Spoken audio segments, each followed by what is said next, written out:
la mayoría sabemos para lo que estamos acá, pero bueno, les voy a explicar. Sí, los móviles en silencio, porque vamos a grabar tanto en audio como en video. Entonces, necesitamos que todos pongamos, empezando por mí, los móviles en silencio, para que no saquen la grabación. Ajá. Este es el espacio, todas las voces todas.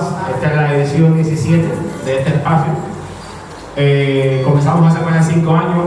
Tenemos la idea de por fin lograr restaurar el espacio en su ciclo casi mensual y creado por David López Jimeno desde la sección de poesía de la UNIAC, ahora con la ayuda de la nueva presidencia de la UNIAC, y vamos a estar dedicando este espacio de manera especial a Pedro Pérez. Es un espacio que hacemos de entrevista, diálogo, lectura de poesía, y algunas veces va a haber sorpresas como va a ocurrir hoy. Tenemos también otros invitados, además de este invitado central que es Pedro Pérez. Estamos celebrando hoy un aniversario de su cumpleaños en este mes.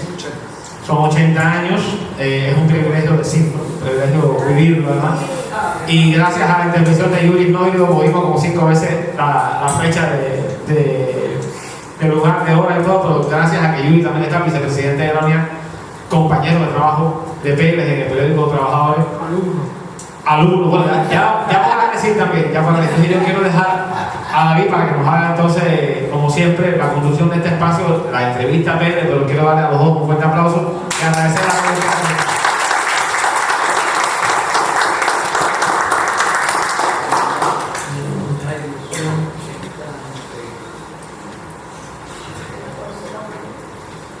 Muy buenas tardes a todos.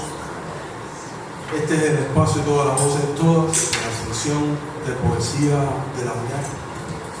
Un espacio de experiencia para poetas consagrados. Aquí leen, han leído y leerán la vanguardia poética de Cuba. Siempre miembros de la UNIAC. Me complace mucho tener como invitado en la tarde de hoy al maestro Pérez. Y me complace mucho ver la sala Villena repleta. Como siempre, cuando hay un poeta querido, tanto por su lección y maestría de vida, como por su talento y su exquisitez literaria, sucede que la sala Villena se repleta. En estos momentos tan difíciles donde llegar a algún lugar siempre es una poesía. Buenas tardes, maestro. El homenaje y el espacio es suyo. Muy buenas tardes.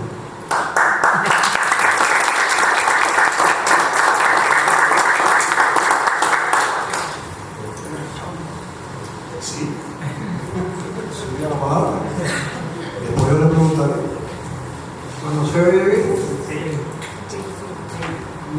Ante todo, agradecer el espacio, la invitación, agradecer a todos ustedes que estén aquí, por supuesto. Entre los presentes están compañeros todos muy queridos.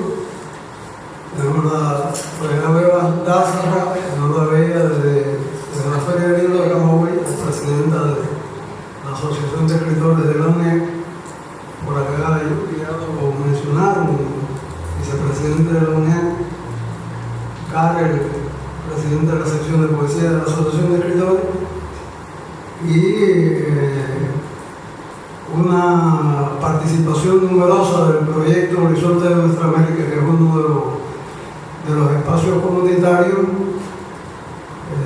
creados a partir de alguna manera del movimiento que se gestó a partir de 1993 en Medamar, con la peña de Luis Pérez, que dio lugar también en el grupo A la Décima, que es parte de la obra nuestra, mía, de Karel es vicepresidente del grupo A la Décima también.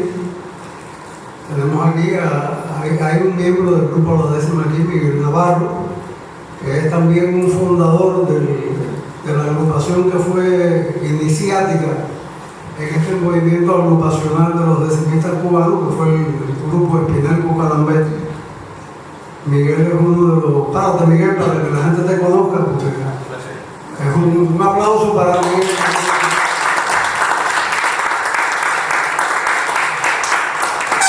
Miguel fue fundador de esa agrupación agrupación que la creó el querido hermano poeta Renael González Batista en 1993, febrero de 1993.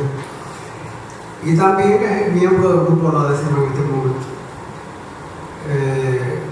Tengo una representación por el momento pequeña, pero que debe ser más numerosa después del periódico Trabajadores, que es el centro donde laboro.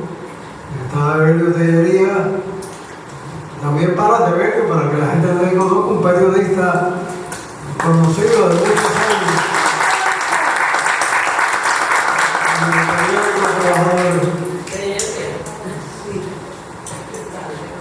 Que por cierto, ya que hablo del periódico Trabajadores, me disculpo de antemano por algún disparate que pueda haber por el camino, porque la jornada de trabajo ayer, domingo, en el cierre del periódico fue hasta las 11 de la noche. Así que ustedes se imaginarán 12 horas de trabajo, se imaginarán que puede que en algún momento, no son los 80 años, no. Son las 24 horas. Sí, son las 24 horas.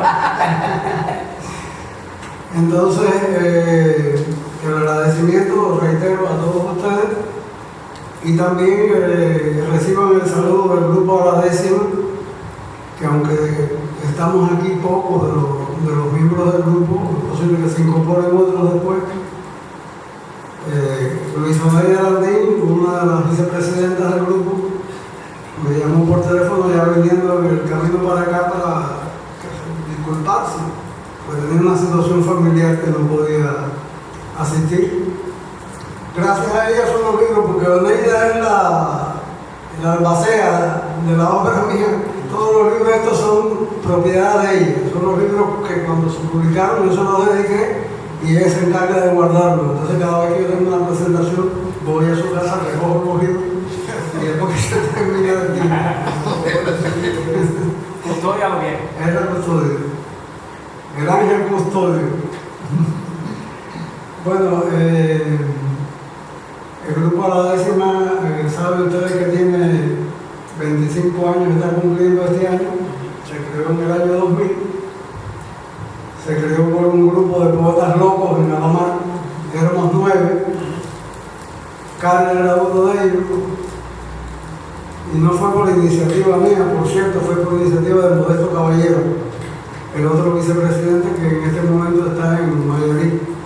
Él se retornó a La Semilla. Él es natural de Mayarí y andando el tiempo decidió volver a vivir en su terruño natal. En fin, bueno, aquí estamos. Vamos a... yo creo que cuando Karen me habló de celebrar el 80 cumpleaños, dije, bueno, es que hay muchos otros cumpleaños. Miren, Gisela cumplió 80 años, que es la conductora del espacio Horizonte de Nuestra América, espacio que cumple este año 10 años de vida. Se creó en el 2015 y en reconocimiento a ese trabajo sostenido, el Grupo La Décima va a realizar en enero del 2026 el encuentro nacional a la décima allí en ese espacio cultural. Así que estamos celebrando también los 80 años de Gisela, que lo cumplió en febrero.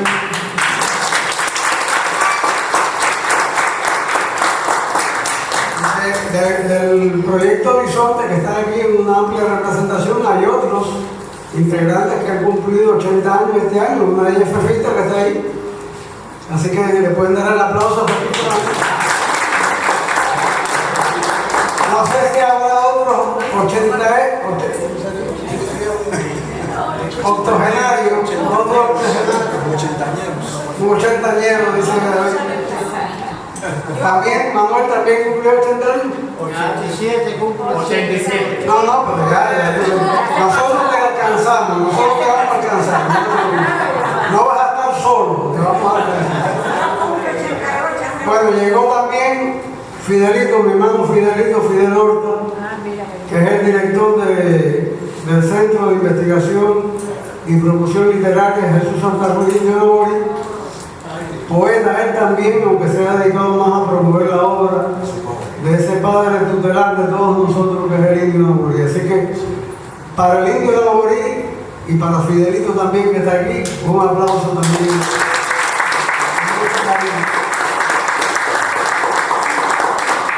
Y también el agradecimiento a él por estar junto con nosotros. Bueno, se me acabó la yo le digo más o menos qué estrategia vamos a seguir en nuestro... ¿A qué tú quieres? Tú preguntas lo que No. quieras y yo respondo lo que pueda. Nosotros hacemos una serie de preguntas y usted realmente responde con lo que se sienta cómodo. Y si no quiere responder, lo dice también. Lo primero que te pediría es que me suspendas en ustedes. No puedes tratar de... Es un problema de cortesía, es un problema de caballerosidad. Bueno, compláceme que estoy cumpliendo Te voy a decir entonces maestro, que es mejor. Maestro Piara. Bueno, ¿cuándo fue que empezó a escribir y por qué razón empezó a escribir y qué cosa fue lo primero que escribió? Bueno, casi que se pierde en el tiempo. Entonces, después de tantos años vividos es un poco difícil recordar. Pero yo recuerdo que desde que yo estaba en la secundaria, cuando aquella no era secundaria, era primaria superior, yo escribía poemas y escribía un periodiquito a mano, hacía un periodiquito a mano que circulaba en el aula, en séptimo grado. Pues. Eso fue en la primaria superior 27, lo recuerdo bien, que estaba en Santo Suárez, que es el barrio mío, el barrio donde yo nací. Después, cuando fui para la sierra, con la brigada, la Asociación de Jóvenes Rebeldes, pues también allá escribía poemas, lo decía. Yo era político de una compañía, tenía 15 años, pero era político de una compañía de brigadistas, de los que íbamos a subir los 5 picos. Y también ahí hacía, en esa ocasión el periodismo se manifestaba en los murales que teníamos allí. Hacíamos periodismo, digamos que para colocar en un panel o algo parecido que teníamos en aquella unidad en medio de la sierra. Estoy hablando del campamento de Pino del Agua, donde se hicieron, hubo 2 combates importantes. Sí, en medio de la sierra hubo en Pino del Agua específicamente, hubo 2 combates importantes. Y para nosotros siempre fue un orgullo estar en aquel lugar, estar asentados en el lugar donde se habían producido 2 combates tan trascendentes en la historia de la lucha del ejército rebelde en aquel tiempo. Pero bueno, esos fueron los orígenes. En el caso de la décima, que no me lo preguntas directamente, pero supongo que lo tienes pensado por preguntármelo después y de repente no lo respondo. También es un misterio, ¿no? Porque lo que sí recuerdo es que en mi casa había un radiecito donde se ponían todos los programas campesinos, porque le gustaban a mi mamá, sobre todo, que era la que estaba más tiempo en la casa, porque mi familia era una familia obrera, no teníamos nada que ver con lo rural, una familia nosotros somos flores de asfalto, no de campo, pero teníamos un vínculo específico con la música campesina en general y con la décima en particular. Recuerdo que había un programa, por suerte hay personas mayores aquí que pueden recordar esta referencia. Había un programa que era el de Clavelito, ¿lo recuerdan, verdad? ¿Cómo fue el Sarmiento en mí? En este momento, mi fuerza de pensamiento ejerce el cierto Exacto. Bueno, por ahí empecé yo, a lo mejor, antes que Clavelito, a lo mejor depositó en mí una semilla relacionada con la décima, sobre todo por el referente oral que significaba aquella experiencia hogareña, ¿no? Y bueno, por ahí andan los comienzos. No quiero robarte espacio a ti, ¿quieres? No, nosotros y con la décima exactamente, ¿cómo se va produciendo ese nudo? ¿Cómo es que va entrando y comenzando a navegar en ese mundo tan tan maravilloso de la improvisación, si lo ha hecho, y la décima escrita, cómo va navegando por ese mar. No, yo no tengo ninguna condición para la improvisación. Eso se lo dejo a Rosselló, que es otro de los pilares de las tertulias nuestras que está aquí, Augusto Rosselló, y recibió también el premio La Rosa Blanca. Esa es una noveleta que tiene pendiente una segunda parte, que Enrique Pérez Díaz siempre me ha insistido mucho, que yo le diría que escribir la segunda parte de Guaminiquinaje. Es una noveleta que se desarrolla en la cultura aborigen cubana antes de la llegada de los españoles. Y hay otros libros, no recuerdo ahora los títulos, pero hay desempeños de la literatura para niños abordando el tema este de las culturas aborígenes cubanas, pero casi siempre vinculada ya con el colonialista español presente en el archipiélago. La mía no, la mía es justamente la intención de demostrar cómo era la vida de esas culturas aborígenes, y digo culturas en plural porque no era una sola, hay una etnia cultural general que viene, la historia es larga, y si me pongo a hacer un conversatorio sobre eso nada más se nos va y no leemos otra cosa, pero las ramas de los aruacos que fueron desplazándose desde Sudamérica hasta las islas del Caribe y fueron poblando las islas del Caribe del este hacia el oeste, dieron lugar a lo que estudiamos en la escuela como los grupos de los taínos, los siboneyes y los guanajatabeyes. Lo primero que mencionó fueron los más desarrollados, los menos desarrollados fueron los guanajatabeyes, y los siboneyes están un poco en el medio, pero incluso hay circunstancias muy singulares que se dan cuando los siboneyes coinciden en determinados momentos en determinadas comunidades con los taínos, y de circunstancias en las que se manifiestan incluso el deterioro de la estructura de la comunidad primitiva y una inclinación a irse formando elementos hacia el régimen social de la esclavitud, porque había cierta tendencia a convertir en sirvientes a los siboneyes cuando coinciden con los taínos, a partir de que los taínos eran más conocedores, tenían más conocimiento de todo.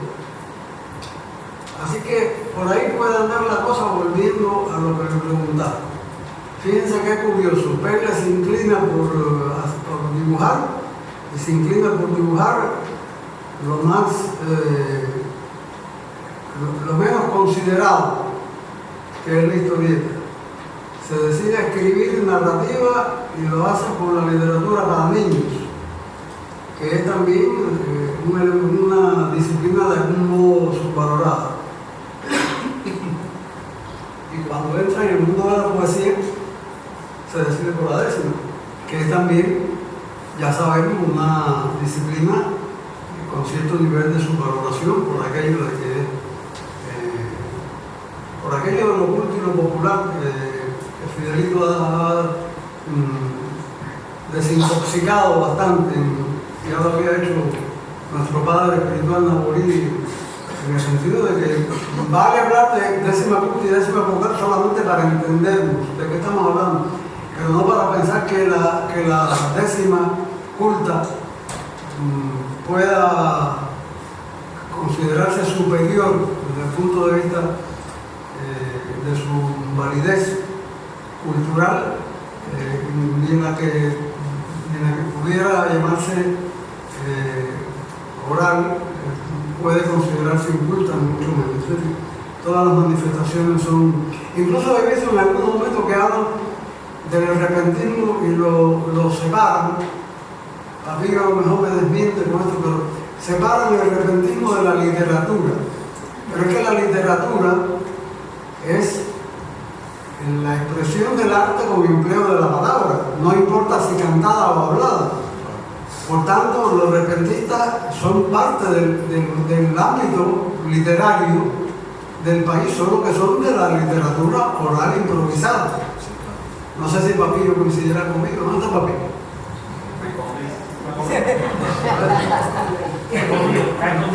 Te me escondiste por ejemplo. Yo no sé si tú coincides con ese criterio. Bueno, ya, esa es la... Bueno, entonces vamos a disfrutar un poco de su lectura.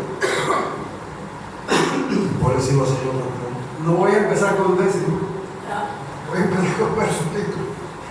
Contrariamente a lo que se pudiera suponer, vamos a hacerlo en varios Como momentos. ustedes enseñan. No, Sí, sí, sí. varios momentos. Un primer momento ahora con 3 o 4 poemas más. Vamos allá.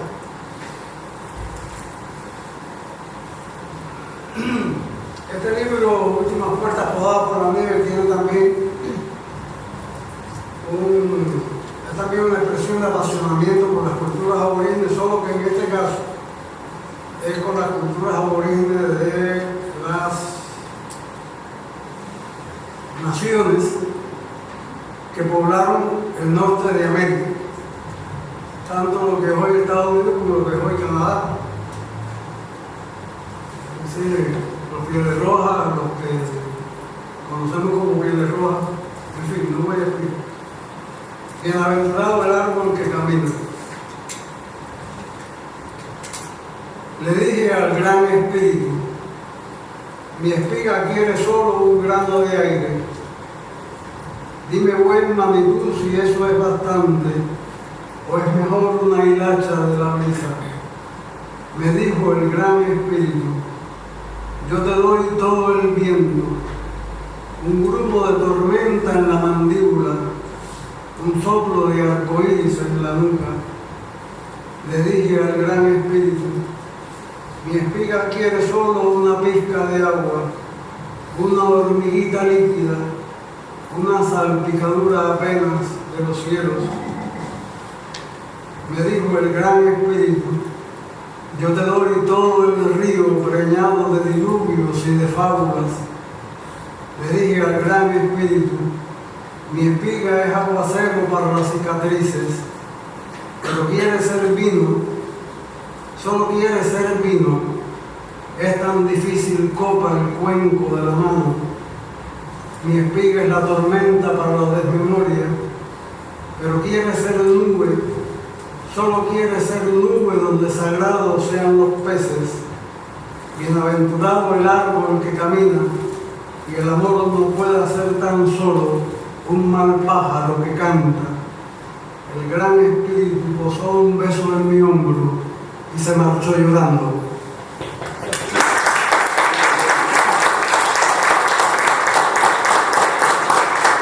Gracias.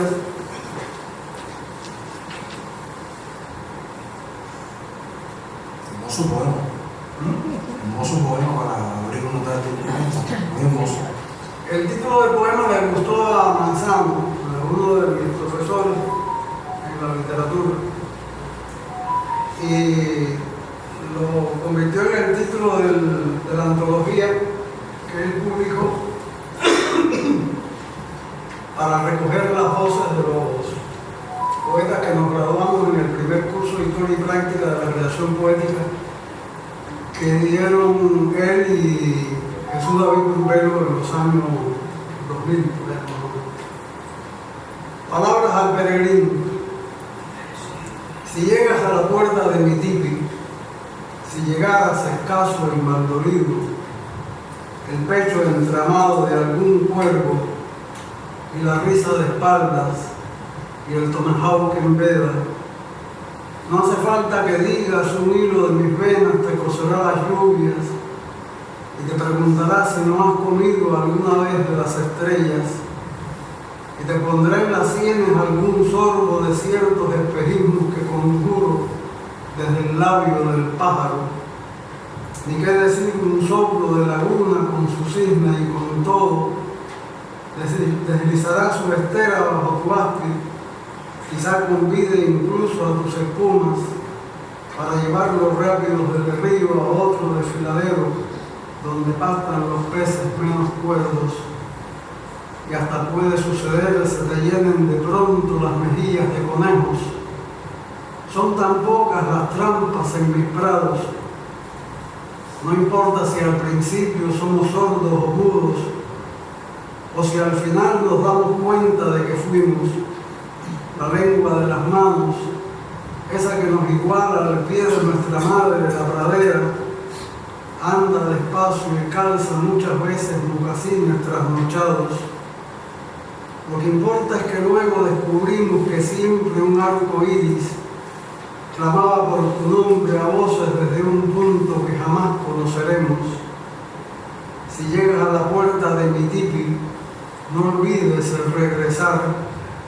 Dentro se queda mi aspi, mis espumas, mis lluvias, mis cuervos todavía.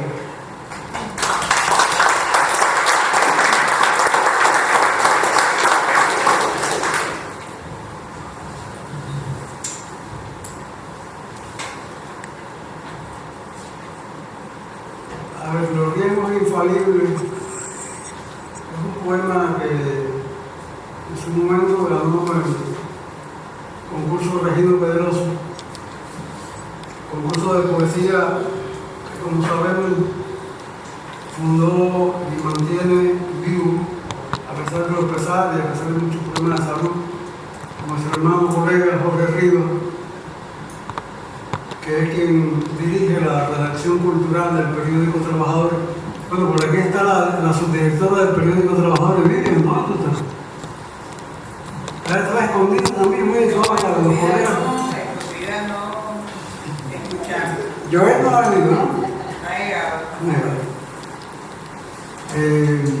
Bueno, los riesgos infalibles, que es un poema que ganó el Regino Pedroso en su momento.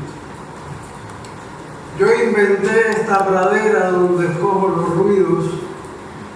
Yo soy el cancerbero de su rosa y su cactus. Yo la hice con pliegues de mis huesos. Eso fue una mañana. Desperté a darme cuenta de que tenía dentro tanta sangre de castor y si acaso un olvido. Los antiguos cazadores de serpientes, los viejos buscadores de bisontes de nieve, me lo dejaron todo en la garganta cuando fueron al río a hacerse peces, mucho antes de que yo los conociera. En pago, yo no les perdono escamotearme justamente lo que no tenían. Pero hice mi pradera y reconforta clasificar sus fiebres, ponerles nombrecitos, pegar oído a tierra con cuidado, no se enturbien las plumas del penacho, adivinar la danza del coyote, saber por dónde viene frotándonos el frío contra el círculo amable de la espiga, arriesgar que la brisa me asesine alguna cuerda, no todo el antebrazo, y poner al hocico de los vientos suicidas un aviso parecido a una estrellita. Al fin y al cabo es mi pradera, y yo escojo los ruidos, los babido como una caminata inabarcable. Y si a veces felices, los ruidos me escogieron, es que me han descubierto demasiado inocente para inventar praderas.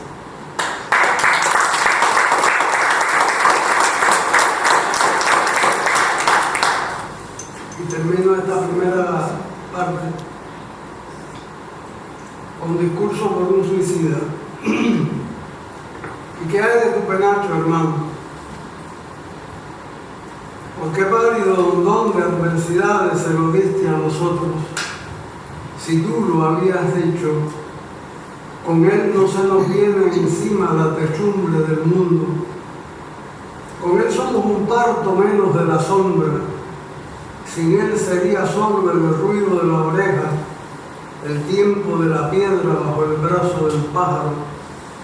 Qué bien yo te veía los conejos, al filo de la espiga, aunque al revés del río, si el penacho era sonrojo, pero era. Cierto que a veces te mordieron sus costuras, Pero qué diadema no nos deja su presencia en las sienes, qué testigo tendremos si no los verdugones. Ahora nosotros ponen cada pluma en una colina diferente y tú fumas con ellos de ese calumet que vierte un humo adocenado parecido al cansancio.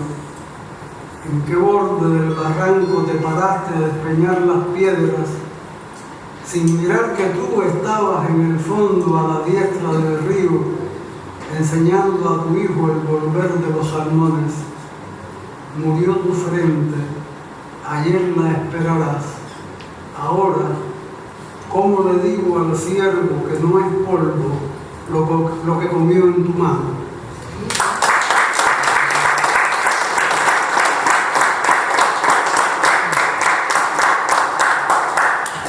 ¿Qué periodo de su creación literaria son esos textos?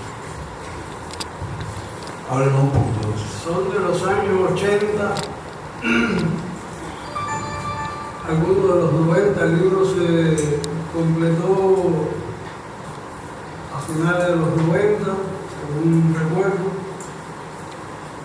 Y cuando estaba Urbero, de jefe de la redacción de poesía de Ediciones Unión, me lo pidió, porque él lo conocía el libro estuvo discutiendo el premio de fundación de la ciudad de Santa Clara, en un momento determinado que estaba Urbero de jurado, y él le recordaba el libro, y aquí mismo lo tenía, que aquí afuera, un día me dijo: ¿tú todavía tienes el libro de los Piedras Rojas? Tú sabes que yo tengo un libro de los Piedras Rojas. Entonces me hizo una historia, le decía: dame, yo lo quiero publicar. Y salió por Ediciones Unión en el 2005. Es decir, que fue un cuaderno de un extenso periodo de escritura, ¿no? No fue un cuaderno que se hizo aproximadamente en un año. Además, curiosamente, es un periodo en el que el vínculo con estas culturas aborígenes norteamericanas abarcaba otra faceta. Yo estaba haciendo guiones de historietas junto con David García Once para Pionero y para otras publicaciones en los años 70, 80 por allá. Y estábamos estudiando mucho a partir del libro Entierra mi corazón en Golden Knee y otros libros con cortes parecidos, simultáneamente con el estudio de las culturas aborígenes cubanas, por supuesto, que dieron lugar a la novela que mencioné hace unos minutos con el Niquinaje. Y un poemario en verso libre que está a medio azar, que se llama Dulcísima la vida, que es también con los taínos. Sí, me llama mucho la atención estos textos, estos poemas, porque tienen un poder simbólico muy fuerte y uno se da cuenta que hay una investigación antropológica detrás de cada uno de esos textos. Ahora, para comenzar, son muy hermosos poemas y deberían ser más conocidos. Bueno, está el libro existe todavía, ¿no? En las bibliotecas. Podremos buscar el libro para poderlo presentar. ¿Qué buscarlo? Entonces, quería preguntarle, ¿no ha seguido escribiendo verso libre? Sí, de vez en cuando, pero me atrapa mucho la décima, porque a mí la décima no es solamente la escritura de la décima, sino también es todo el trabajo de promoción cultural de la décima, ¿no? Que es parte de mi obra. Es decir, el movimiento literario que hay a partir de la décima y en la vida literaria, a partir de las agrupaciones y de los sitios de agrupamiento. Hay mucha información sobre eso en este libro también de la décima encuesta, que tiene que ver con las agrupaciones que en este momento, que son más de 10, existen en Cuba de escritores que promueven el cultivo de la décima. Así que a mí me enamora mucho la décima, siempre ha sido así.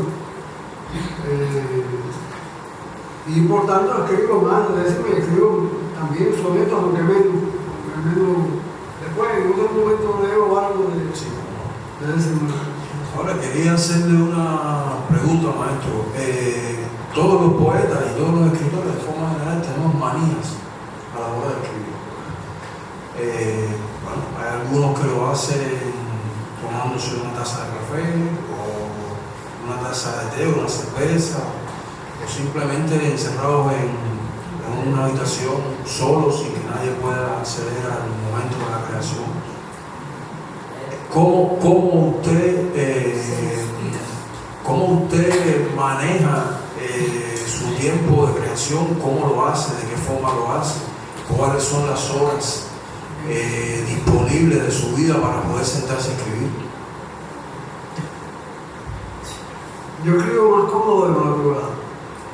Si por mí fuera, yo trabajaría por las madrugadas y me levantaría tarde.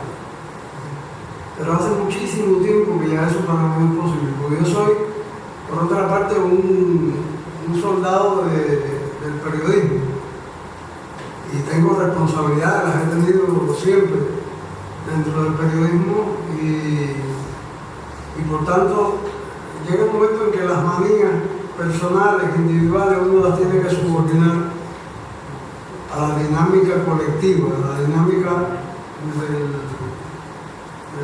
de la entidad en la que uno se desenvuelve, en este caso el periodismo. No importa si es en un periódico o en otro. En mi caso ha sido el periódico Trabajadores del año 89, pero antes fue el semanario Pionero, del cual fui jefe de redacción 11 años y 8 años director. Son publicaciones en las que siempre he tenido que asumir responsabilidades, porque bueno, pues me ha tocado, ¿no? A pesar de que siempre he considerado que soy muy malo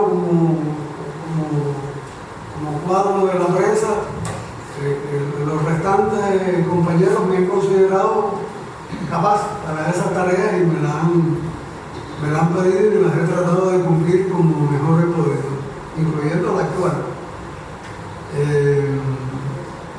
Por tanto, uno tiene que ajustar,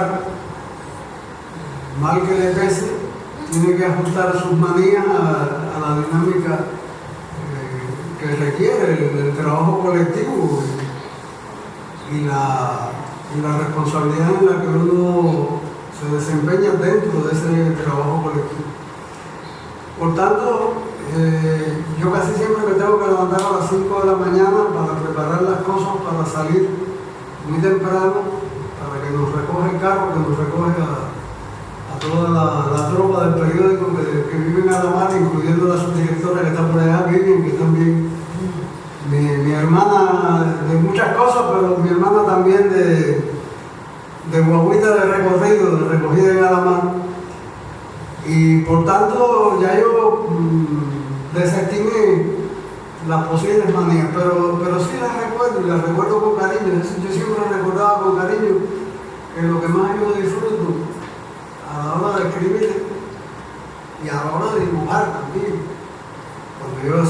Cuando tenía más capacidad visual, en este momento no estoy dibujando por eso, porque tengo que operarme de la vista todavía. A lo mejor después que me opere de la vista vuelvo a hacer historietas del Mago Ahmed, que fue el personaje fundamental que se conoció en el semanario Pionero. Acá hay otros personajes de historietas también, menos conocidos. De estos mismos de los aborígenes hay historietas publicadas y no publicadas también. Hay una historieta completa, un libro completo de historietas de Guaminiquinaje, porque hay una cosa curiosa. Guaminiquinaje, la novela, no surgió como novela, surgió como una historieta. Y esa historieta nunca se publicó. Es un libro de casi 40, 50 páginas de historieta. Guaminiquinaje surgió como historieta primero, y en un momento determinado alguien me dijo: ¿y por qué no escribes eso?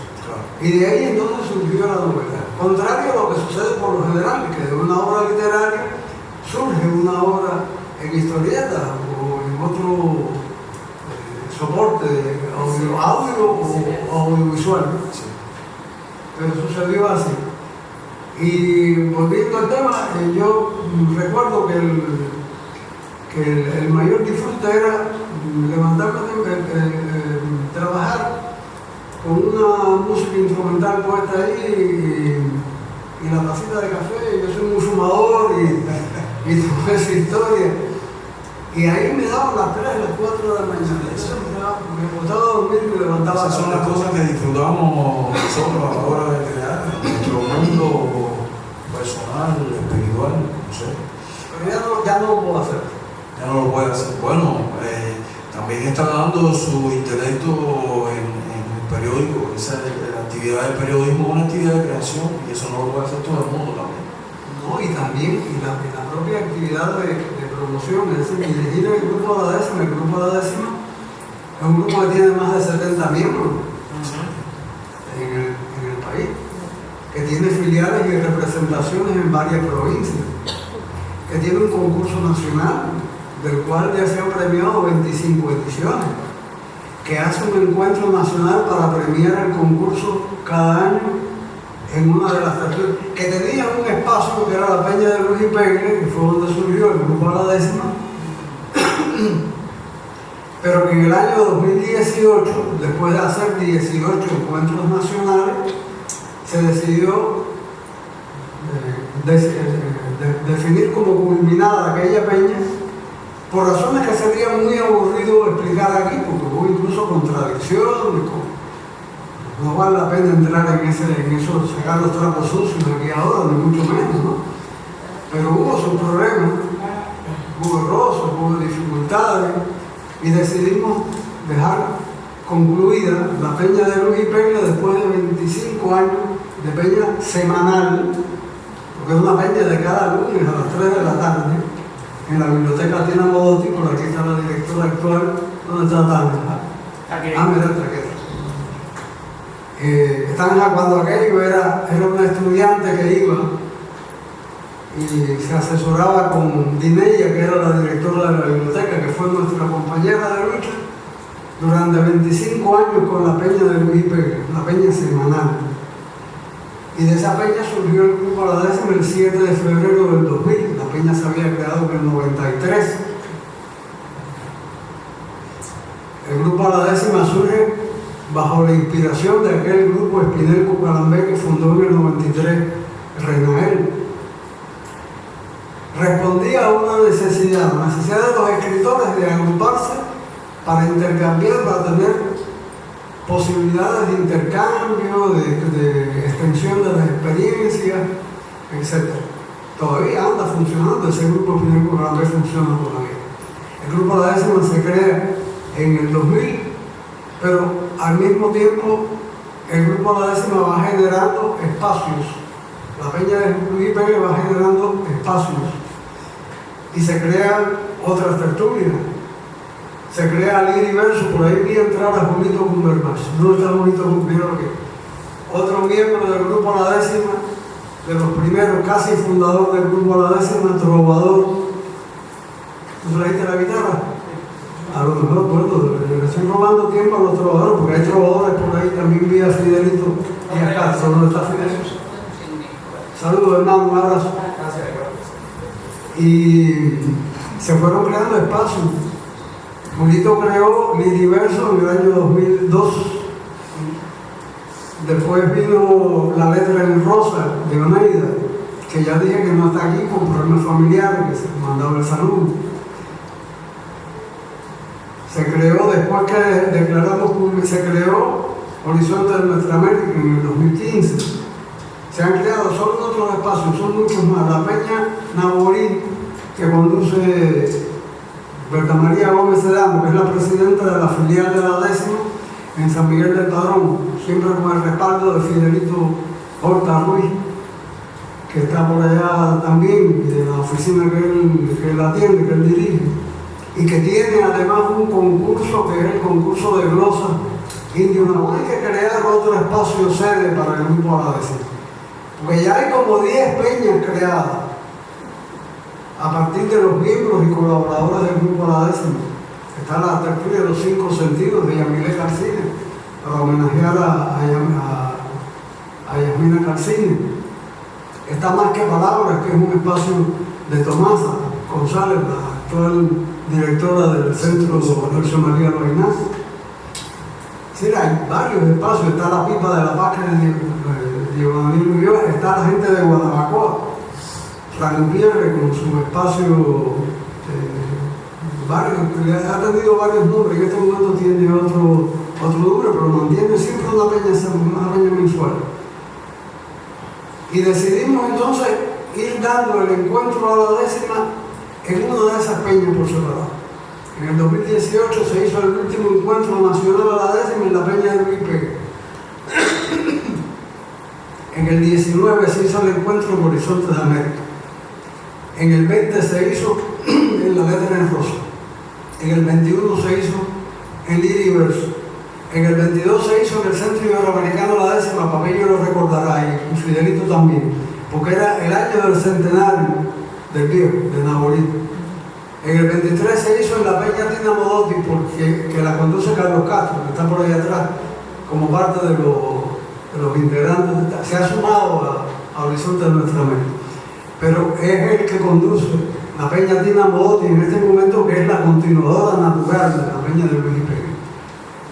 En el 24 se hizo en el espacio Los Cinco Sentidos, se utilizó la sede también del Centro Iberoamericano de la Vecina. Y en el 25 se hizo en Santa Clara, por primera vez fuera de La Habana, para rendir homenaje a una de las tertulias que tenemos fuera de la capital, que no son muchas, pero son, como diría Vallejo en el poema, los grandes, no son pocos, pero son.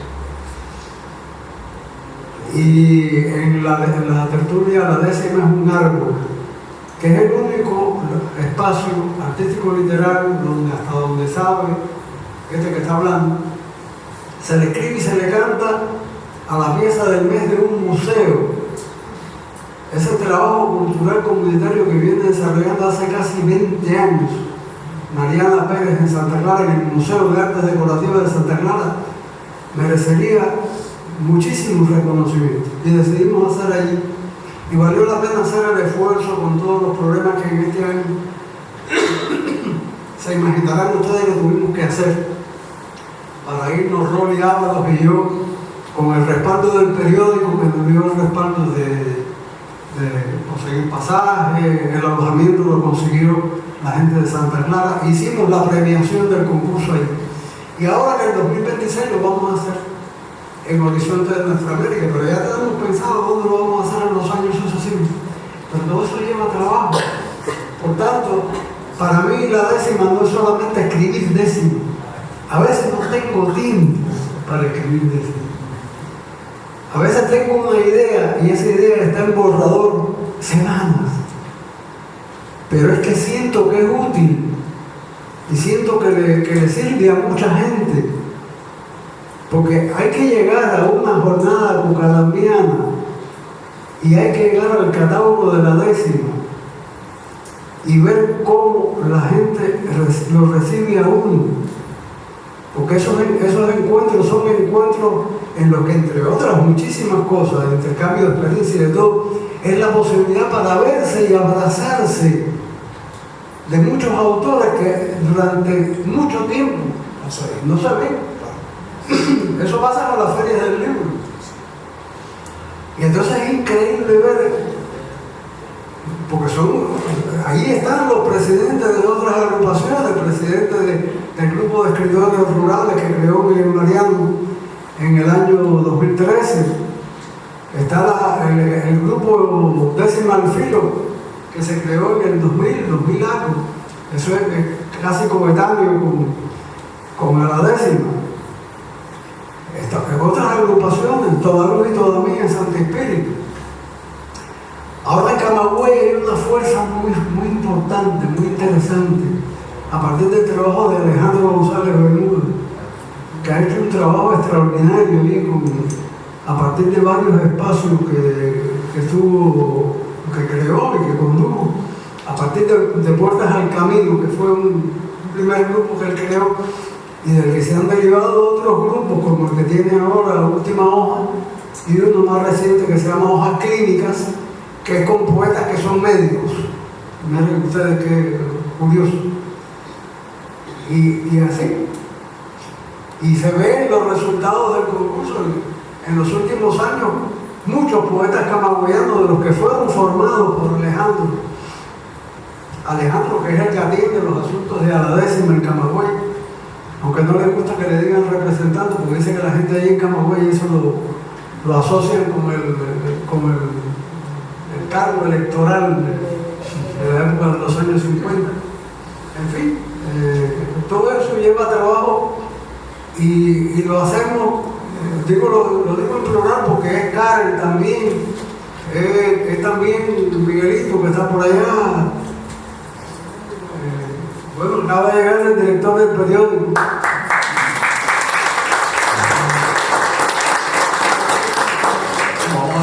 El aplauso lo merece no solamente por ser director del periódico, sino porque es un periodista joven muy reconocido ya en este momento.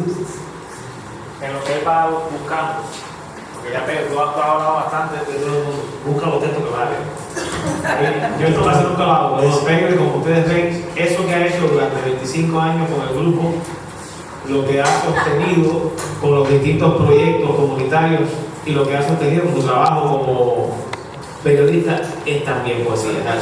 Su hecho de vida laboral es el gran poema que además de la otra obra súper reconocida con muchos premios, desde el Boti hasta los premios iberoamericanos de la décima, que merecen ser reconocidos como poemas y que David bueno, están descubriendo también ahora esa otra inmensidad de Pedro. Son difíciles de conseguir los libros de él, son acabando. Creo que eso también Pedro es un gran poema y es un poema, decía Jorge García Prieto, un gran narrador y actor que nos estuvo visitando. Esa gran obra se construye con tres letras que forman la palabra dar. Tú te has pasado la vida dando y nos has hecho a todos junto contigo. Por la cultura del país completo.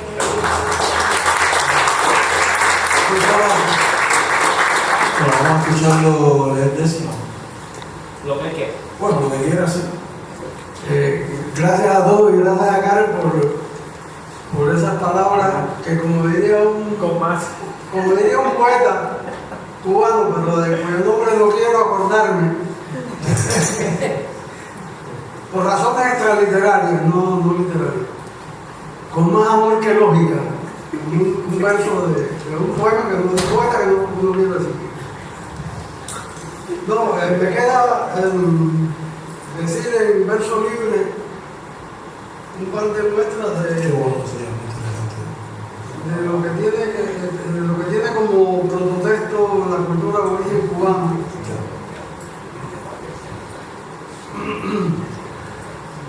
Dos versos libres de ese corte para después entrar en la escritura cerrada. El guerrero vencido, el día menos pensado, el guerrero taíno que apaciguaba flores y arropaba centellas, el guerrero que encendía los cogullos despacito para no levantar sospechas a las sombras ni perturbar espasmos del vehículo, ahogado entre Mabuya y el estrépito bronco del Mayohuacán, el día menos pensado, después de haber seguido en balde la huella de su invierno, reconoció la hierba solitaria, a quien decirle al menos su próxima penumbra, se tendió para siempre al borde de la noche, quizá solo una gota de rocío en la frente, su sangre inadvertida triste a ras de la tierra, mientras el areíto proseguía allá lejos, demasiado ocupado en disparar su orgasmo hacia los ángeles.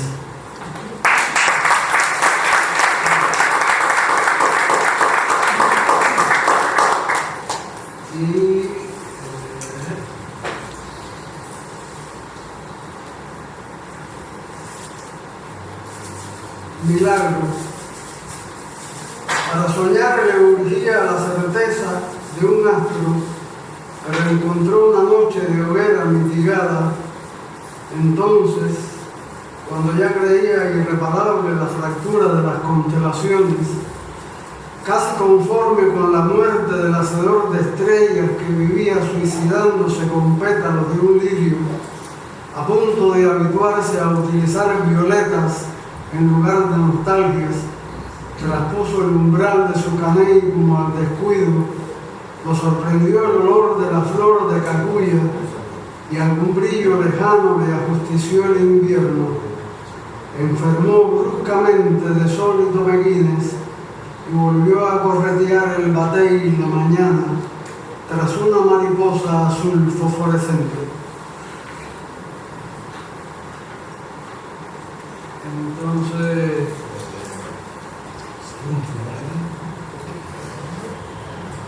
no, pero estábamos hablando para no subestimar las estructuras cerradas.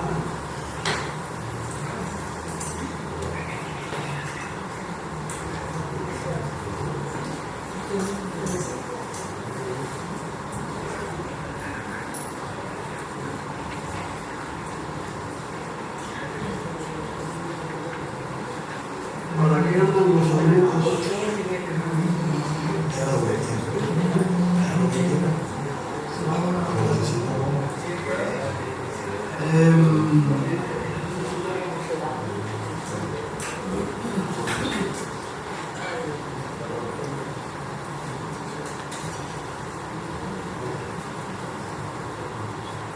A ver, vamos a... en este poemario Rumor de Pan, que es una suerte de autoantología que me pidió Letras Cubanas en un momento determinado. Hay un poema de homenaje a La Habana, que de alguna manera hace un guiño cómplice con Frank Gutiérrez,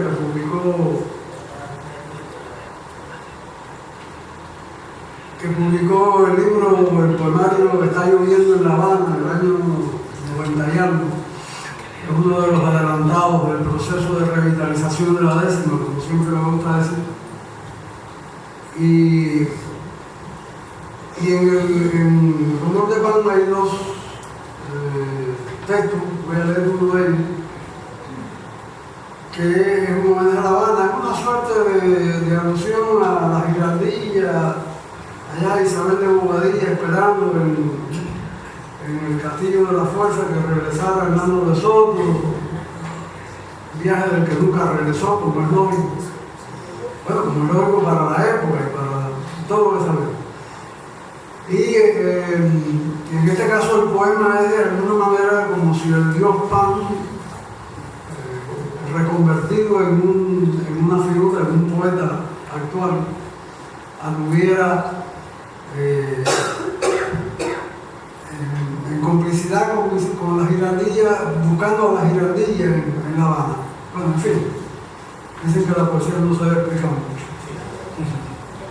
Se llama Pan a la espera de girardilla. Tiene que ver con el título del libro, Rumor de Pan. La gente me decía, oye, tenías arena de mármoles que desando cada vez que lluevo, cuando me desangran los perfiles del sol, pero soy abriles y me encamino a noviembre, disuelto. Y siempre me lo piden, no sé por qué no me lo pedí aquí, pero... Porque todavía no era el momento.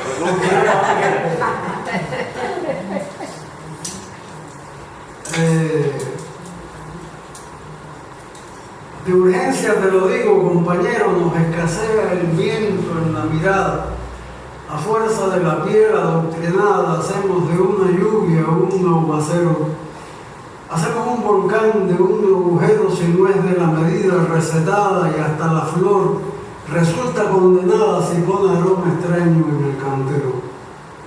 Si pinto un sol en verde, un dios se azora, me crucifica su ánima censora y va su inquisidora mansedumbre a excomulgarme como hereje fiero porque no me acostumbro a la costumbre. Mira que se habla mierda, compañero.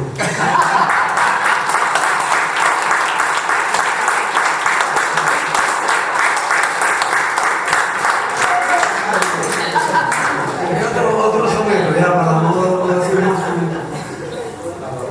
Hay un soneto de Talet.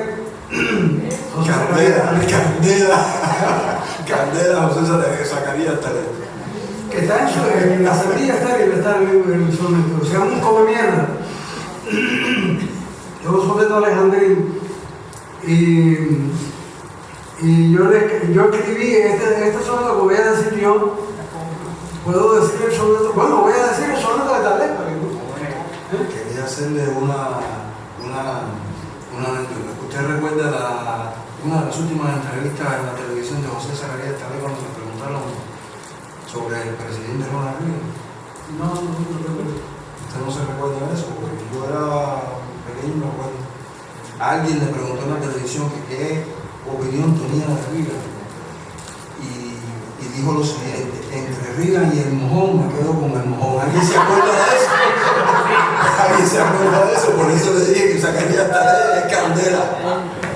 Él tiene un soneto de Alejandrino que dice: yo soy un come mierda que hasta un chicuelo engaña, sin fuerte prueba en contra cuando me dicen creo, gozo cuando por una propia modesta hazaña en un ajeno rostro grata sonrisa veo. No para mí es el hombre peligroso de alimaña ni malintencionado, capcioso fariseo, sino un ente perplejo de la mejor calaña, a quien en todo trance y en andanzas deseo. Cierto que ahora y luego sentí una punzadura, paracuita y asombro de mi eterna blandura, pero seguí en mis 13, alma de colchonero. A sabiendas a nadie hice una fechoría, beneficio a muchos, y ahora en el mejor día, con la conciencia quieta, cantaré el manicero.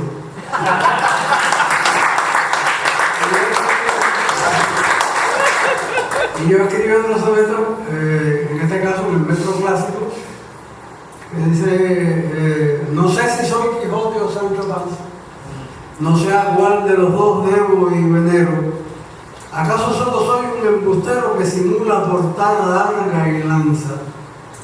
No sé si mi pie goza la confianza de aquel rucio genial del escudero, o el rocinante fiel del caballero es quien noble y feroz mi espuela alcanza.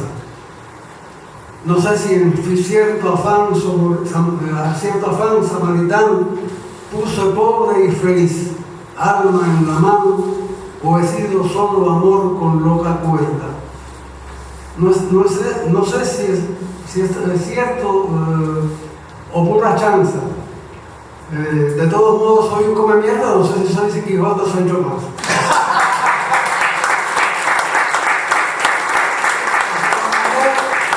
Me mandé a Talepa y me dijo: oye, me ha gustado más el soneto tuyo que el mío. Digo: no diga eso, maestro.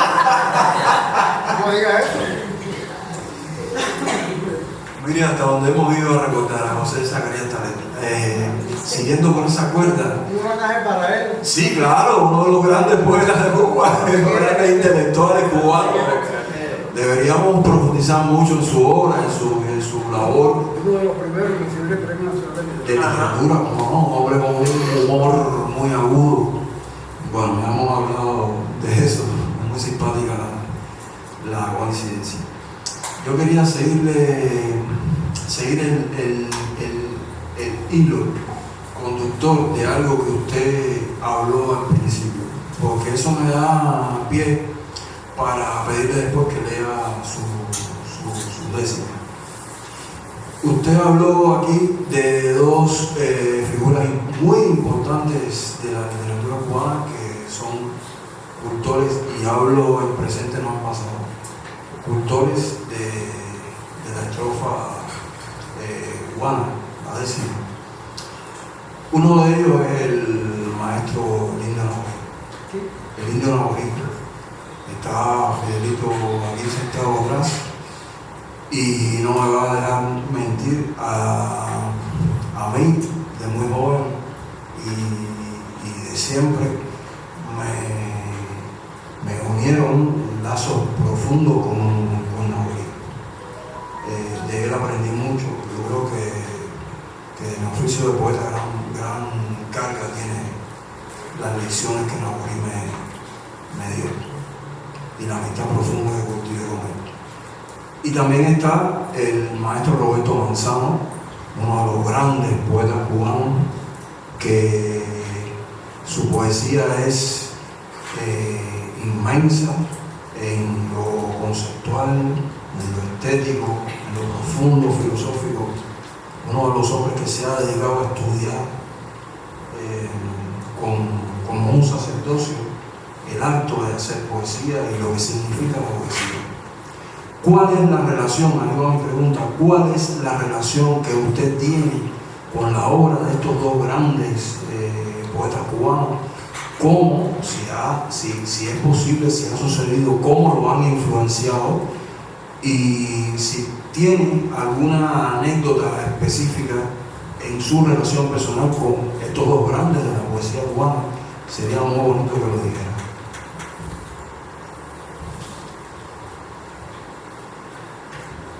No, son personas que me unen una relación muy estrecha que rebasa lo literario. Porque Naborí es para mí un padre, no solamente en lo literario, es el padre espiritual de los decimistas cubanos, por todo lo que sabemos, pero Fidelito no me dejará mentir. Cuando mi padre vivía y empezó mi relación con la familia de Naborí, con Fidelito, con Chuchi, con la China, con la vieja, ir por allá, que era una relación puramente literaria, pero que se iba haciendo porque es que era imposible acercarse a la familia de Naborí y no estar inmediatamente involucrado no solo en el ambiente literario que desprendía el viejo, sino también con el ambiente familiar que desprendía esa familia. Era imposible no estar inmediatamente vinculado afectivamente con la familia. Pero en mi caso hubo una circunstancia que tuvo, a mí me marcó mucho, que fue que yo en un momento determinado, en los primeros momentos, cuando yo todavía le decía al viejo usted, le digo, yo empecé leyendo las obras suyas en la sección Al Son de la Historia del periódico Hoy, porque mi papá y yo salíamos, mi padre era viejo comunista, en los primeros meses del triunfo de la revolución salíamos enseguida a buscar, ya por primera vez no teníamos que estar escondidos, no teníamos que estar perseguidos por la policía. Mi padre fue golpeado por la policía, visto por mí, es decir, yo era un muchacho y pude visitar a mi padre en el calabozo de la 11ª estación de la policía, donde lo apresaron varias veces. Y mi padre, un obrero del sector de transporte y del sector metalúrgico también. Y le dije a Naborí, yo empecé a leer sus textos por el periódico Hoy, y mi padre fue siempre un admirador suyo, y también de la décima, aunque no la escribía. Y Naborí me dijo, tráelo por aquí. Ah, sí, vamos a hacerlo, tráelo por aquí, vamos. Bueno, pasaron unos meses, pero lamentablemente hubo un accidente del tránsito y mi padre perdió la vida en ese accidente del tránsito. Y la siguiente ocasión en que yo fui a la casa le dije a Naborí, mire, ya no le puedo traer a mi papá porque falleció en un accidente. Y él me dijo, no te preocupes, mijo, ahora tú vas a ser hijo mío. Ya tú tienes, no has perdido a tu padre, aquí me tienes a mí. Entonces, lo dijo tan de corazón. Fidelito sabe que estas cosas fueron frecuentes con muchas personas en la vida de Naborí, que para mí, por tanto, fue un padre, pero ya, además, Elovina le hacía le seguía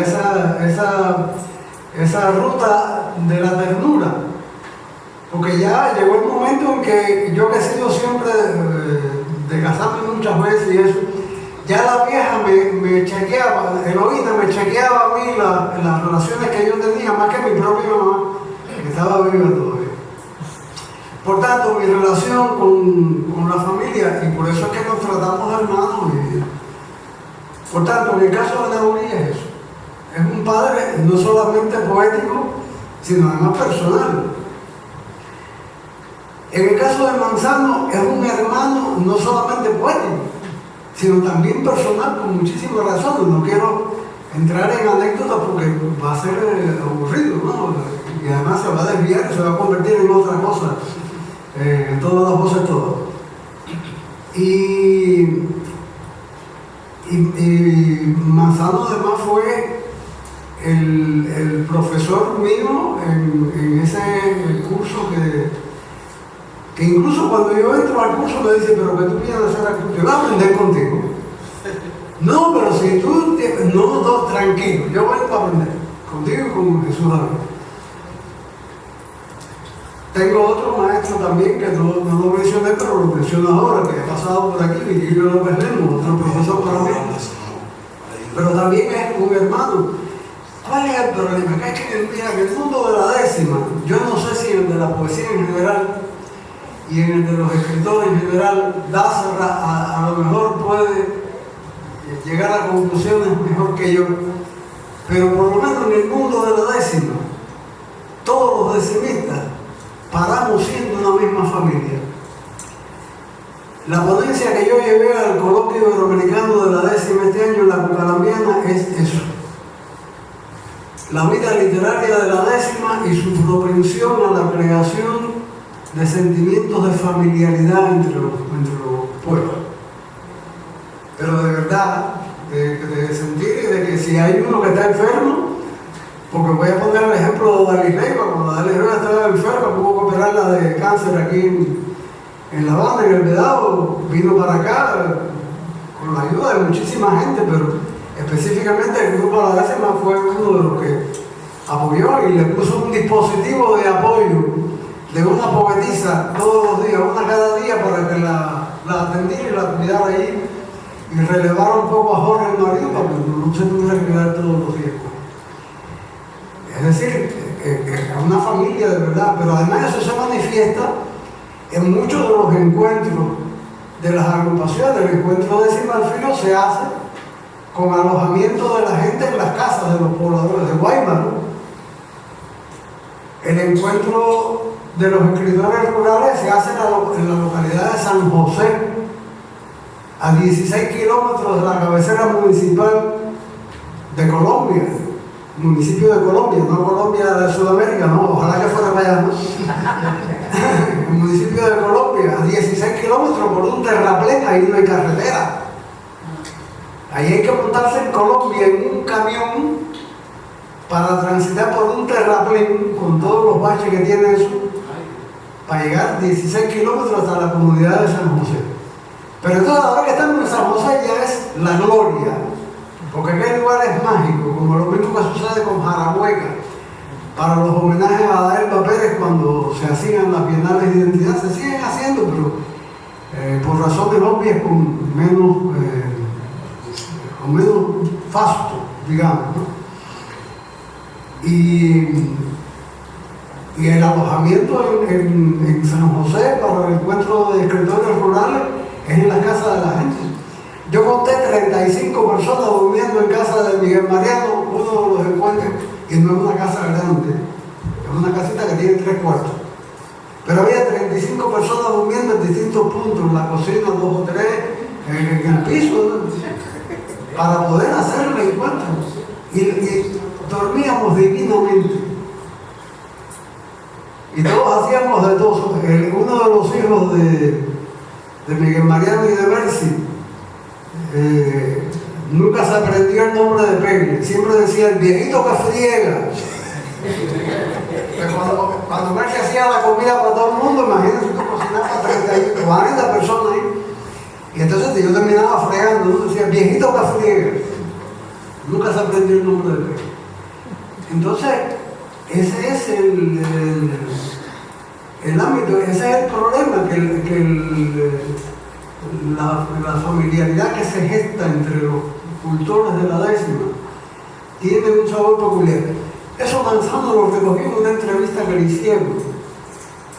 Fue la primera vez que yo reparé en el asunto. Y Manzano dice, él me tiene que decir dónde está la entrevista esa porque yo no la tengo guardada. Él dice, tú llegas a un lugar, a un territorio en el país y cualquier decimista te mapea el territorio y te dice, fulano vive aquí, ciclano acá. Se da mucho en los repentistas más que en los escritores, posiblemente. Pero en los escritores se da también.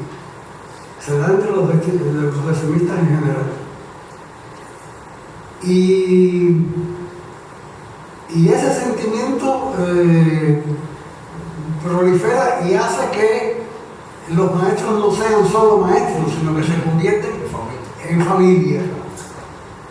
Y los hermanos de lucha no son solamente los colegas de la poesía y de las tertulias y de los encuentros y de las contralecturas con los repentistas, que es una fórmula que debiéramos emplear mucho más, que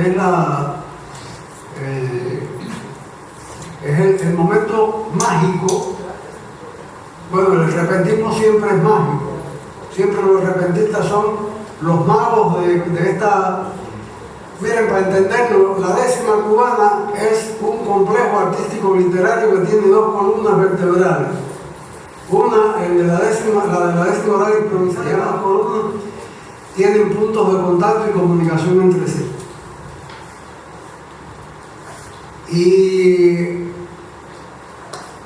Y elementos gananciosos entre sí también. Pero el momento mágico en ese complejo artístico literario lo tienen los repentistas, porque son capaces de hacer lo que no somos capaces de hacer los escritores: inventar la poesía en segundos y que les quede bien y que movilice. Claro, eso nos obliga a los escritores a hacer un trabajo mucho más reposado y mucho más, no digo serio, porque el de los repentistas también es serio, pero sí más detenido, ¿no? Es decir, nosotros tenemos todo el tiempo para escribir, por tanto no podemos, tenemos que rebasar lo que los repentistas logran en el ámbito estético del discurso. Y la contralectura es el momento mágico en el que un escritor lee o declama un texto y el improvisador improvisa a partir de ese texto. Eso se hace habitualmente, pero yo creo que deberíamos hacerlo más. Bueno, Pérez, yo lo que te pido es sí, que me calle la boca. Que leas 2 poemas en décima hora y el último poema en décima vamos a hacer una contralectura. Ahí está Papillo y te va a improvisar el último poema. Bueno, muy bien. Así que vamos a ejecutar. 2 y el tercero se va a hacer la contralectura. Papillo, ven para acá.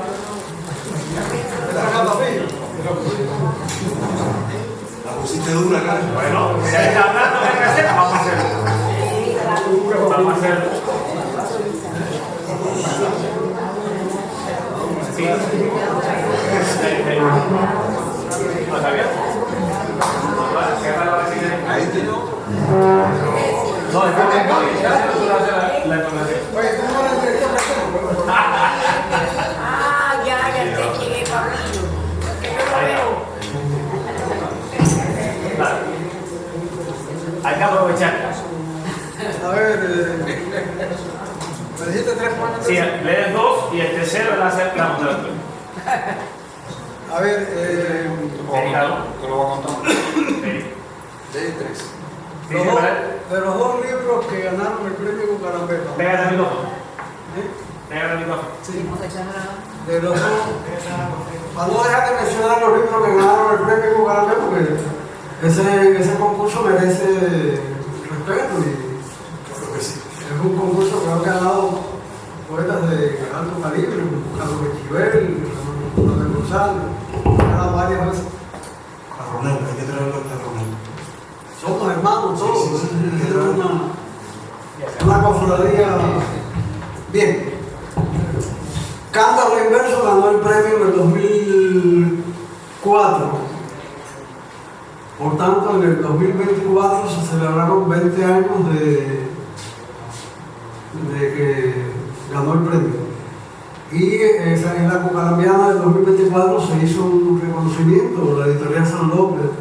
Entonces, de ahí voy a decir un texto, que fue un texto escrito Hay una sección del libro que está escrita en México, en el año 2000, que fue la última ocasión en que yo salí de Cuba. En aquella ocasión integrando una delegación artística y literaria para el Festival del Caribe de Veracruz, donde tuvimos un espacio en un teatro con lectura de poemas y narración oral escénica, a cargo de Jesús Lozada y de Mayra Navarro. Entonces ahí el primer poema que yo escribo en México desde que llegué, sucede que yo todavía venía haciendo el duelo por la muerte de Yasmina, porque eso había sucedido un tiempo antes. Y en la plaza del Zócalo vuelvo a pasar una mujer que me recordó a Yasmina, y de ahí salió este poema. México lindo y querido, náceme en esa mujer que me condena a tejer en el Zócalo este ruido de palomas, su vestido, su encaje a trasluz, huipil fugaz que escurre su abril por la plaza tan agosto, y yo que me quedo angosto en mi estuche de reptil, desángrame todo bañil por si esa mujer se vuelve, exorcízame y absuelve esta sed de aguamanil, perdona este cruento atril, México lindo y querido, en torno al águila anido mi beatitud de serpiente, y si nazco de repente, que digan que estoy dormido.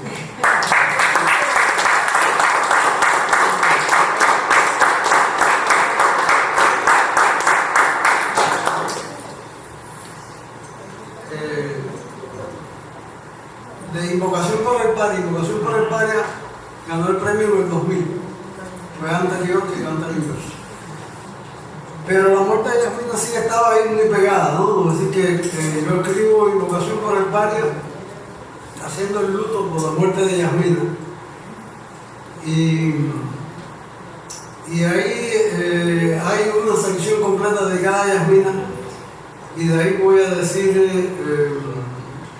dos poemas, uno en verso endecasílabo y el tercero que tú me pides en verso octosílabo, para que no voy a decir para un retrato de Yasmina, para no, porque ya estaba muy, aunque dice Besuca es un clásico, ¿no? Yo creo que es un clásico porque se ha hecho mucho, no por sus valores literarios. Después de la muerte de Yasmina, caminando por el vedado hacia la casa donde había quedado la familia, ¿no? Atravesando la calle, yo caminaba mucho, ya no puedo por la columna. La calle está desnuda, tanto afluente no me despierta el ruido de la plaza teñida de su ausencia.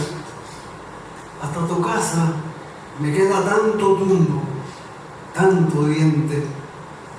Yo pudiera ser otro más urgente, pero no sé el perdón a este vedado de espalda ante tu asombro derribado a punto del violín. No sé el incesto entre lágrima y mar, fiel para el incesto el corazón se niega a ser borrado. Se niega a ser el vuelo rotulado sobre el sudor que tu agua dejó escrito. Se niega a ser espasmo de tu rito entre mi almohada. El barrio se ha guardado tu aroma en su desdén. Se me ha escapado la ciudad a tu sombra con mi espliego. Yo pudiera ser otro más labriego, pero el fruto es invierno y yo sin manta. Pablo llora, a lo lejos alguien canta, la calle está desnuda y yo sin fuego.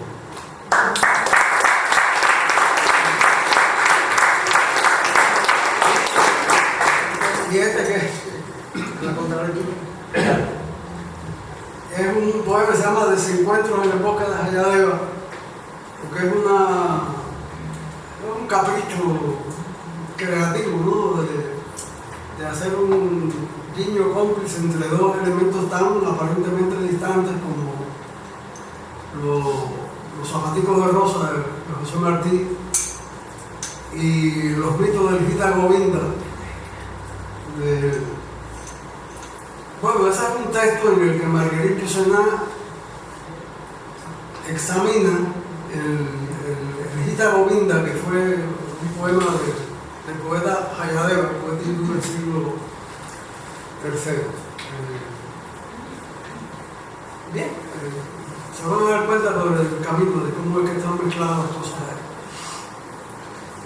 Se llama Desencuentros en el bosque de Hayadeva.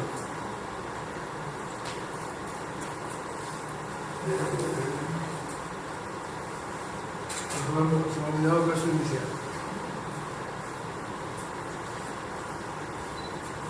¿Qué nos extravió el andar gemelos de ingenuo auspicio? ¿Cuál el muro? Fue tu indicio casi hereje, fue mi azar. No imaginaste mi mar despenetrando tus pieses. Ciervos parecían nueces a tu líquida azagaya. Yo huía de la atarraya donde claudican los peces. Qué manera de la sed para cómplices veranos. Qué ebrio engaste de las manos a través de una pared de burbujas. Núbil red clandestinizaba el reo vocinglero del deseo de intemperie. Tú tan brisna eras Radha para un Krishna, y tu Krishna era un Orfeo. Tú entre las hopis me lleva el incienso hasta el asombro de vida sobre el escombro crucial, pero Hayadeva se ha dormido. Pronto nieva un ángel en tus vencejos. Yo voy sediento de espejos a los árboles salobres, donde se sientan los pobres, donde se sientan los viejos. Bravo.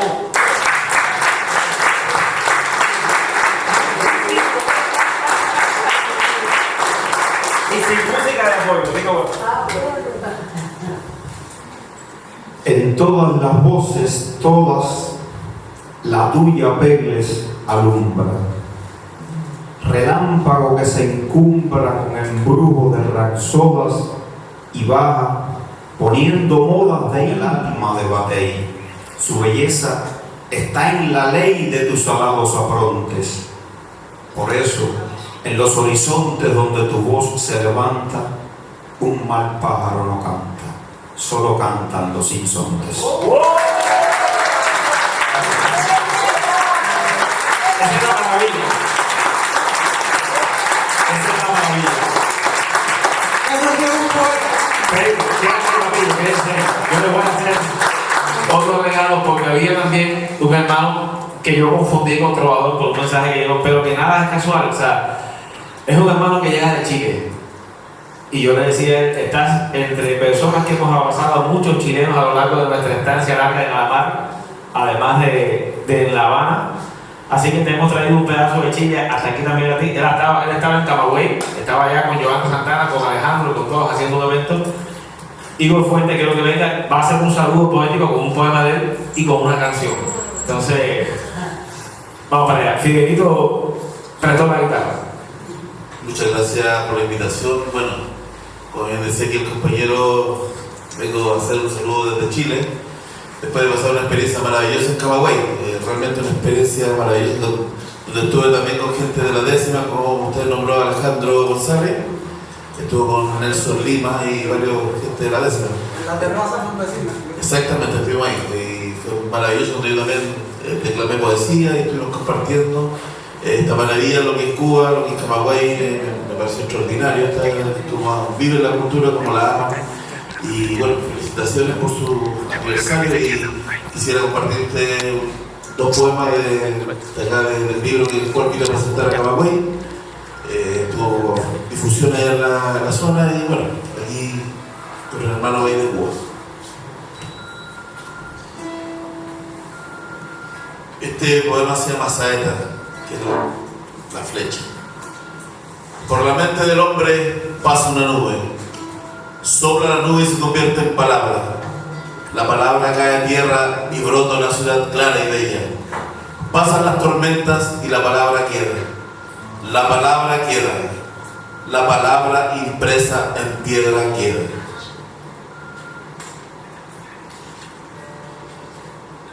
Y este, para terminar, se llama La divertida parca. Ahora que rasgas el manto con tu guadaña, todo vuelve a la normalidad. Si desesperé fue por las penas que envenenaron mi vientre mundo. Antes de conocer tu bello rostro, te vi al precipicio, a las paredes, al aire, a la tierra, a la noche y hasta las moscas. No sabía, aunque lo sospechaba, que eras un ángel negro. Te paseaste por carruajes, campos de trigo, áridos desiertos, barcos nocturnos y en el gusano de la fruta. Si hubo un acompañante cierto, fuiste tú. Cuando estaba vivo, tenía miedo a la muerte, pero confieso que cuando estuve muerto, te vi a la vida. Muchas gracias.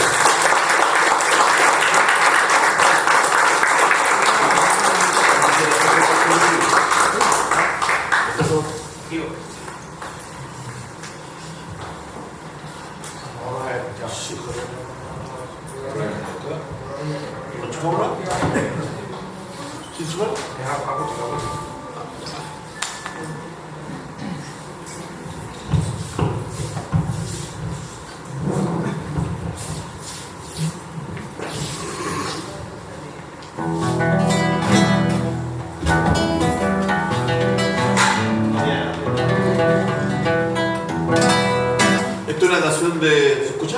¿Sí? De Víctor Jara, que se llama El Arado.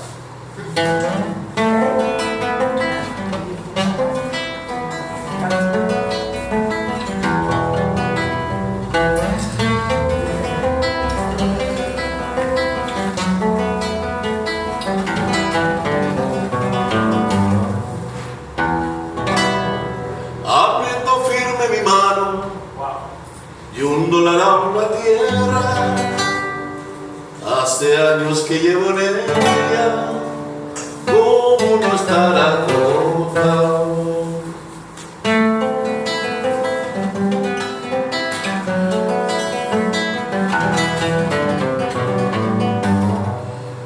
Aprieto firme mi mano y hundo la tierra. Hace años que llevo en ella, ¿cómo no estar agotado?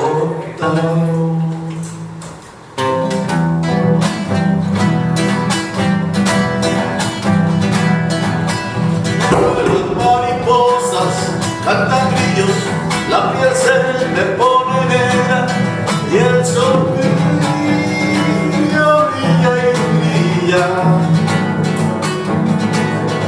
En las tardes, cuando vuelvo, en el cielo apareciendo una estrella. Nunca es tarde, me dice, la paloma volará, volará.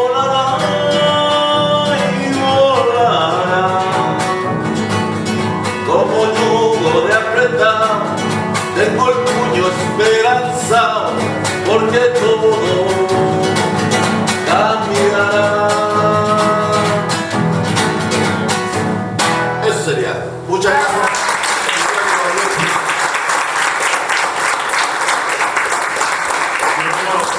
Quiero aprovechar, quiero agradecerle mucho a Igor. Voy a aprovechar para cerrar con dos cosas. Pucha tiene un texto para ti que te lo va a leer en alemán cuando tengamos el aniversario el sábado, que es el día que hacemos la peña del Son de Nuestra América para celebrar estos 80 de peña, ya que la fiesta sigue. Y hay otro hermano que llegó, que está por aquí, que es Cumberbatch, que yo tengo un regalo para la peña, digo, lo ven y lo hace, es un tema. Y quizás pedirle a Fidelito, si no guardó la guitarra, que cierre el encuentro con una canción, porque la idea era que eran 4 canciones que teníamos pendientes. Me dijo Igor que él era poeta, que él nos iba a regalar un tema, pero que él era poeta. Entonces ya como hubo ese equipo, con las 3 canciones están en el aire. Una la va a hacer Julito y la otra la va a hacer Fide y cerramos el encuentro de hoy. ¿Ok? Te lo va a despedir David como siempre se puede. Pero bueno, venga para acá, Julito. Un aplauso para Julito. Un aplauso.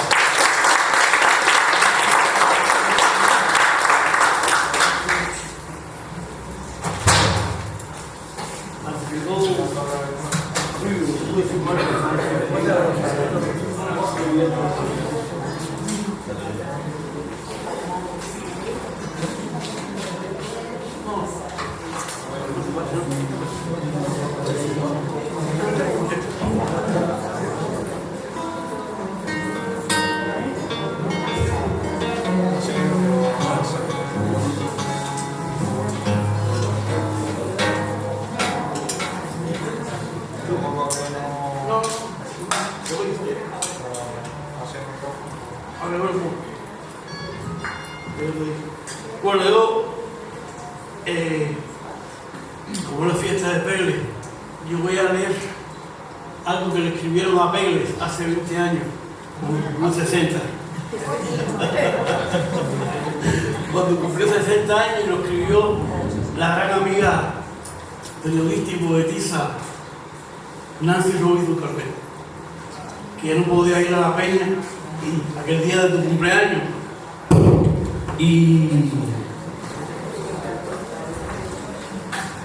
Y te hizo un retrato hablado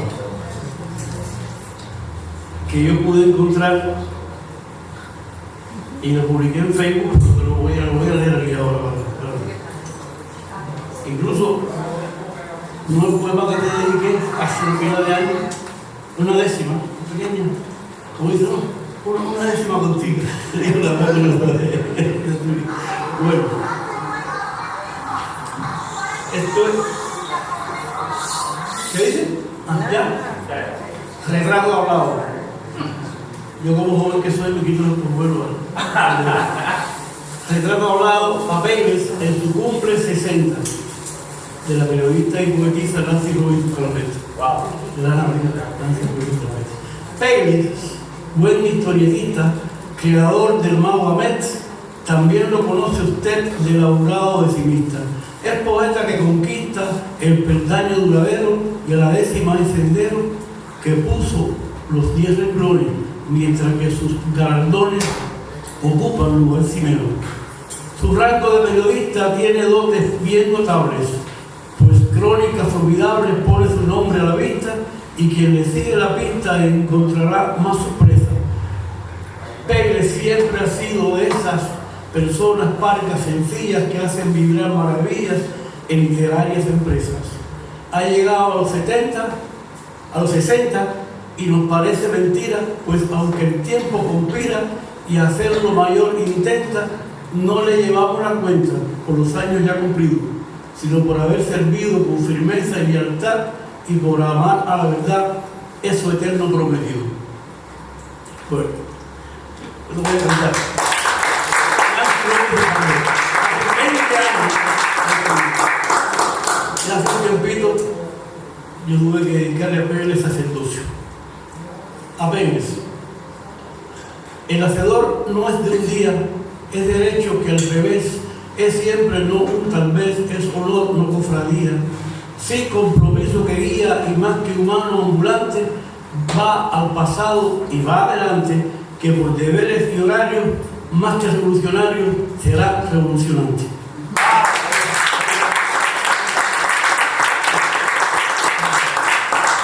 ¿Se va a despedir? Va ahora. Porque De- a nosotros nos gusta Maniquí, yo no sé. Pero hay una canción que Pérez prefiere también. Ah, bien, dale. Puedo ser Maniquí porque es la que más enseguida. No, pues entonces es una. Es una porque estamos con el tiempo. Es una. ¿La de Pérez? Sí.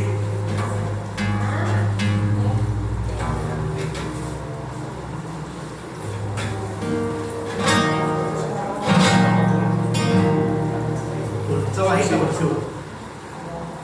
Yo quiero hacerte una canción bonita y desahucie lo triste, evite las penas, buscando frases que sublimes fueran, hurguen las flores, misterios y planetas. Yo quiero hacerte una canción hermosa, pero no hallé colores en las rosas que dibujaran de tu ser lo tierno y matizaran todo lo que siento. Anduve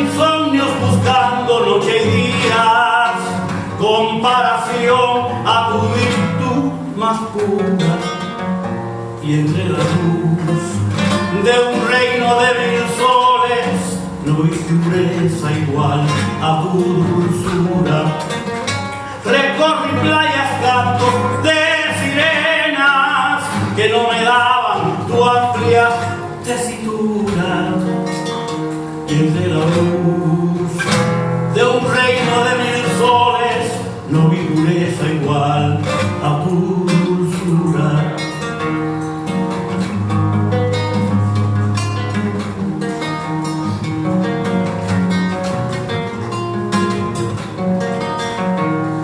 Puede que mi canción no llegue a ser precisa, pero lo que me alivia es lo que significa.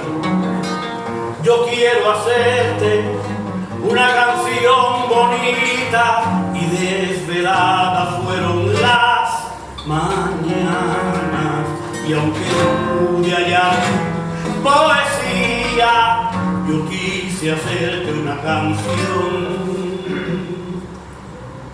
La la la la, la la la la, la la la la.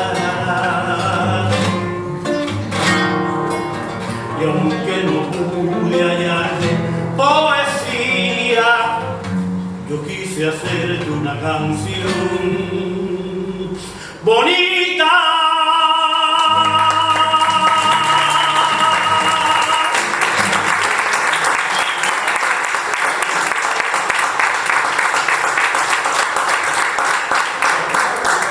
Es Julio Cumberbatch, miembro del grupo La Décima, miembro de la UNIAC también, y ahorita también le explicaba cuál es el espacio que él conduce hace muchísimos años. Quiero entonces que Fide cierre la parte musical antes que David nos despide del encuentro, que es el espacio que él conduce además y que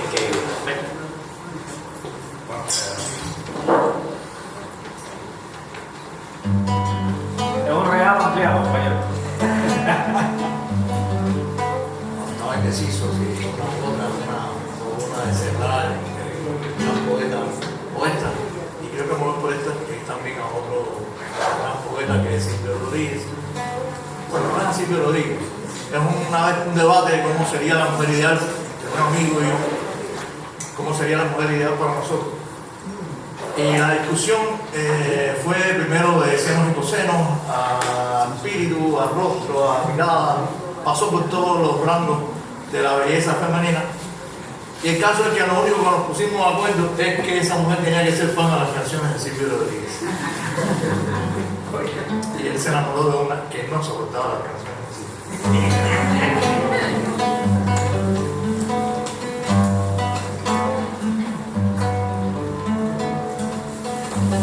Nunca llegaste a las canciones del poeta. Floreabas solo a lanzando redes. Me resistí a negarte mientras las llamadas de los dedos descifraban mi voz. Y que sobreactuabas los silencios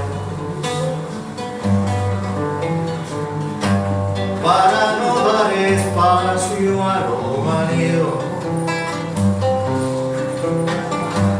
Era